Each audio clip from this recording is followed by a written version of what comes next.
What is up, ladies and gentlemen? My name is Jerichoholic8704, and I'm here to give you another top 5. The top 5 matches that have aged well. This whole list came to be because I was listening to the Bryan Vinny Show on F4W Online, and Bryan Alvarez noted that he was talking about the Owen Hart-Bret Hart cage match, and he noted that the match itself hasn't really aged all that well. And while I kind of agree with him, I rewatched it after they did the show about it, and I would say that I gave it 5 stars. I don't know if I would give it that rating. Definitely close, at least 4.5 at the very least. I have changed my opinion. I do believe that the Bret Owen match at WrestleMania 10 is better than the match at SummerSlam 94. But Bryan Alvarez's point was, gimmick matches tend to age poorly, while pure wrestling matches are kind of timeless because gimmick matches evolve and the standards evolve with the gimmick itself. So the fans, like an old school ladder match might not be as exciting as, let's just say, the ladder match we saw at NXT TakeOver New Orleans for the North American Championship. And I do agree with him to a degree. But I do think there are some diamonds in the rough, and there are gimmick matches that, despite, taking place a very long time ago and, with the gimmicks evolving, that they stand out as some of the best in their, in the library of WWE and other wrestling promotions. I'm not restricting this just to WWE, but we were talking about the SummerSlam cage match. So that's why I mentioned World Wrestling Entertainment. So without further ado, I would like to present you the top 5 matches that, in my opinion, have aged well. Now, there isn't going to be any sort of order to this list. They're just going to be in chronological order. And I made the rule that the match has to be at least 20 years old. So, any match from 1998 and before is fair game. So, with that in mind, let's go through the list. The first one we have is the Steel Cage I Quit match from Starrcade 1985, Magnum TA versus Tully Blanchard. Now, this match, I think, aged remarkably well because of its fight feel. This match was violent. It's only about 15 minutes, and about 5 minutes into the match, both of the guys are just covered in blood. It felt like a real fight. It felt like they hated each other, and that's something that you really don't see nowadays. I'm not talking about just the rivalry, but the violence. And I want to establish that I'm not, a huge proponent of, really hardcore matches. I'm not a big fan of that. I don't mind a hardcore match. I don't mind a match with weapons like this match. But to me, we rarely see, guys who are, really in this kind of blood feud, just the way wrestling's booked nowadays. Usually feuds are established not necessarily on hatred, but, kind of disagreement, if that makes sense. And, you don't really get the blood feud between, a lot of people. There's a genuine sense of dislike between the two wrestlers in the ring. Furthermore, in this time, Magnum TA, Tully Blanchard, these seem like legitimate tough guys. And I'm not trying to say wrestlers today, they're not tough. But I can't imagine someone like Ricochet or, Velveteen Dream having this kind of match. You know what I mean? They have their own style of match. This match you rarely see nowadays just because the guys in the ring, the main wrestlers nowadays, just don't have that kind of appeal, that big, larger than life kind of fighter appeal. They kind of have more of a showmanship appeal to them. And there's good and bad things to that, but that's just a mere observation. But this match, it felt like it was hardcore, to the bone. It was almost like a bare knuckle brawl in a sense, just nothing flashy, just all fighting. And the crowd was, eating up every moment of it. And I mean, the other great thing is they didn't overdo it with the violence. This was a violent match, don't get me wrong, but it didn't do a lot with the over the top violence. It led to the one spot where Magnum TA took that, leg of the chair and, just scraped it across Tully Blanchard's forehead. And that was the spot they led up to it, and the crowd went fucking ballistic for that. And I marked out for it too. You know what I mean? I knew it was coming. I've seen that match before. But it's just an awesome moment where it's sometimes you don't have to go overboard with your spots. If you just pick out one spot, spots will always get over. High spots and with weapons, those are always going to get over. And the more you do, the less it takes away. I know that's I'm preaching to the crowd here because, it's duh, that's just basic, logic. But building up to one key spot, it's safer. You have to do less work, you have to take less bumps, but it's still got the same reaction they want from the crowd, and they went ballistic and they ate up every second of it, and it was a perfect finish. These guys threw everything at each other, and it was the one, wooden chair leg across the open gash that did them in, and it made sense. So it was a very, very good match and a very fun match to watch, and one you can still watch nowadays. Second match on our list, we have the Dangerous Alliance versus Sting Squadron from Wrestle War 1992 in the War Games match. Now, War Games itself kind of has an advantage over all the other gimmicks that we're going to talk about because War Games took a hiatus. The final War Games match in WCW kind of sucked, and they brought it back for War Games in NXT. But the War Games they brought back in NXT was very different from the War Games that we see nowadays. I mean, it just felt different. It's like, you have the teams, you had the three teams, and then you had like both guys coming out at the same time. You had a pinfall in War Games, which just didn't happen back then. But this one overall is just extremely fun. It's a very basic formula. The heels got the advantage, so they were just, able to always have that extra man. And the certain spots of, like Sting chasing Medusa up the cage.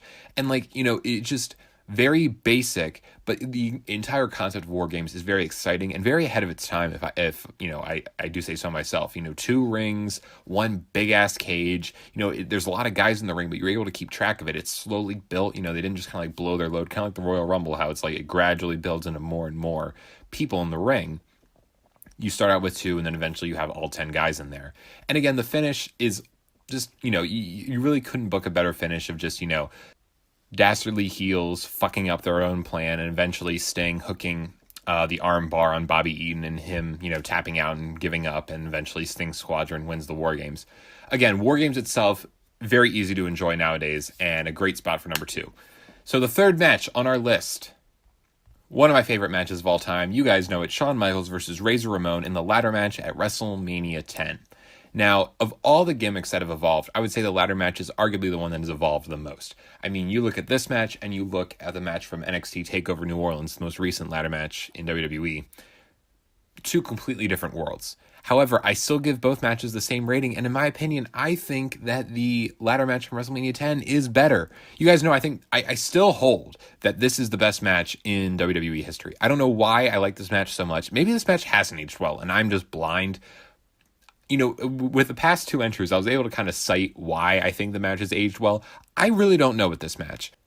Granted, for its time, this match was completely innovative, but I still think there are really cool spots to love in this match nowadays. I mean, the splash off the ladder, we've seen guys do, moonsaults and elbows off the ladder, and I mean, it's just a simple splash, but anyone jumping off a ladder is going to be impressive. And Shawn Michaels, a lot of people have been higher than him, but I mean, I think a lot of it has to do with the way it's been presented in WWE lore. Like, how many times have we seen that image of Shawn Michaels jumping off the ladder and that sky cam view where the belts are dangling and Razor Ramon and Shawn Michaels are just destroyed?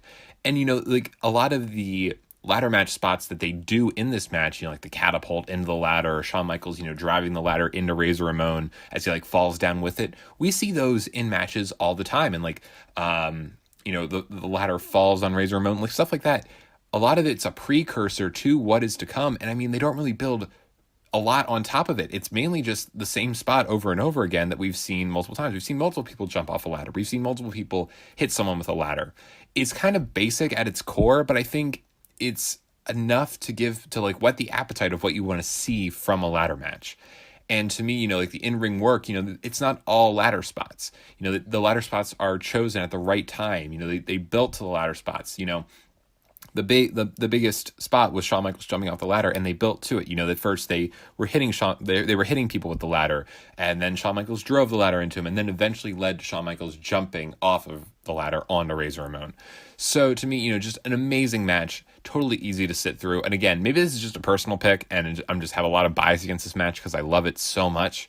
But to me, this is still the best ladder match in company's history, and maybe even the best ladder match of all time. And in my opinion, it's the best WrestleMania match of all time, which most people would say about the next match that I would like to talk about. From WrestleMania 13, we have Stone Cold Steve Austin versus Bret Hart in the I Quit submission match. When we think of submission matches nowadays, I think the way most people book submission matches is to have it be more of a mat game, more pure wrestling, which is not a problem at all. I actually think we haven't seen enough submission matches. I really enjoy them. And I really liked the dynamic they took with this, where it's like a hardcore submission match where, you have to make your opponent say, I quit. It's not like an I quit match where they're constantly fucking shoving the microphone in your face. That's the main reason I really am not a big fan of I quit matches, except, when they work, like Magnum TA and Tully Blanchard. I think sometimes they just overdo the microphone gimmick with will you quit? Will you quit? And it's all right, shut up. Just let them wrestle. But with this match, what I really liked about it is I think it shows the best way to wrestle with weapons.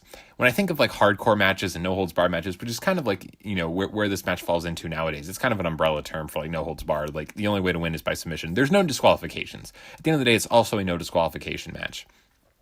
I think the problem a lot of no disqualification / like weapons matches have nowadays is a lot of the weapons spots are very, I don't want to say choreographed, but very gimmicky. Prime example, a really fun match from this year was Adam Cole versus Aleister Black from NXT TakeOver Philadelphia. They had a no holds barred match, and I think like one of the spots I remember is Adam Cole taking like a like an FU or something, or like a backdrop onto like a steel chair that was nice and perched up for him to land right on his back.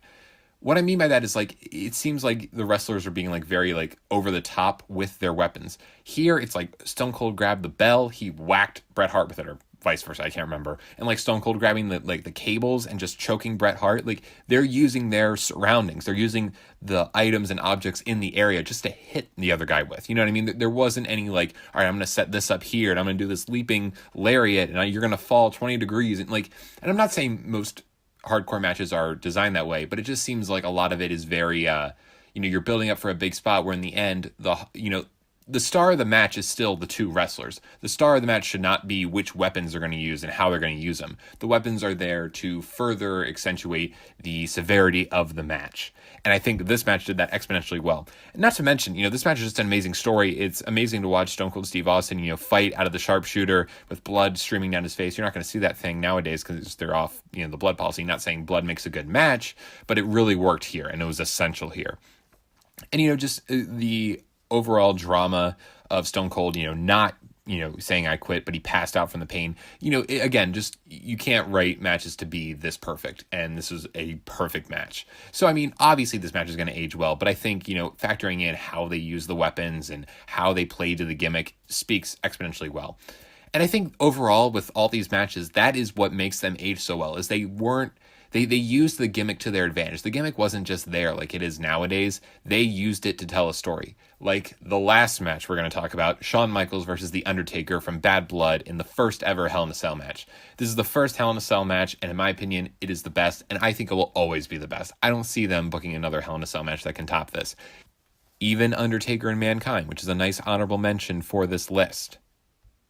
That death-defying spot from Mankind will go down in history as one of the craziest bumps of all time, but it doesn't top the very first Hell in a Cell match. And it was a simple story, and it made sense why they were in the cage. That's the big problem nowadays with Hell in a Cell. They just throw guys in there because, it's October, let's have a Hell in a Cell match. Shawn Michaels versus The Undertaker was perfect. Shawn Michaels, if you watch the build-up, he spent the entire time running away from The Undertaker. He was able to duck him, to dodge him. The Undertaker just couldn't get his hands on Shawn Michaels. And I believe, correct me if I'm wrong, the Go Home Raw for Bad Blood 97, the final image you see is Shawn Michaels, like he's scaling the Titantron to get away from The Undertaker. And it's like, that setup is perfect because come Bad Blood, that sounds really bad out of context. By the time Bad Blood rolls around, there will be no escape for Shawn Michaels. And they played that idea so well in this match. Majority of it is Shawn Michaels getting his ass kicked, but it's so satisfying and you don't even have to it's not like you have to watch 4 weeks of Raw to get excited for this match. You can just watch it in a vacuum and they still tell the story exponentially well because you see as he walks in, Shawn Michaels, even though he's trying not to sell it, is horrified to be in the cage with The Undertaker. You see it when he's talking to Triple H and Triple H is locked outside the cell door. It's amazing. And when he takes out the cameraman and they open the door, Shawn Michaels makes a beeline for the door. You know what I mean? He wants to get out of there and there's no escape and it's just him and The Undertaker. And it's so perfect. It doesn't matter that the majority of the match is The Undertaker. It's because that's what you paid to see. Shawn Michaels has nowhere left to go. It's just him and The Undertaker. Needless to say, there's also crazy spots in this match. Shawn Michaels taking the backdrop onto the, I think he took a backdrop and a choke slam onto the top of the cell, and then he fell, which was actually a safe spot if you look at it.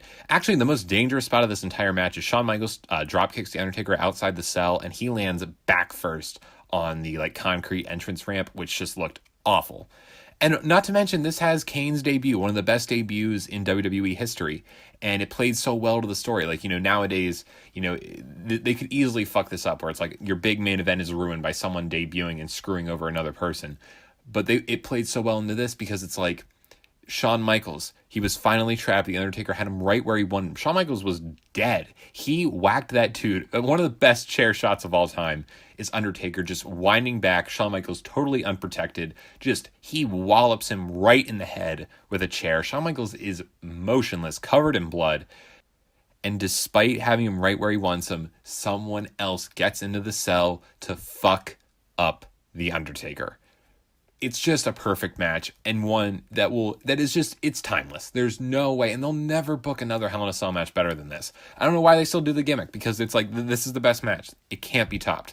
I'd love to see them top it one day, but I just don't see it happening. So that is it for me. My name is Jerichoholic8704, and I will see all of you guys later.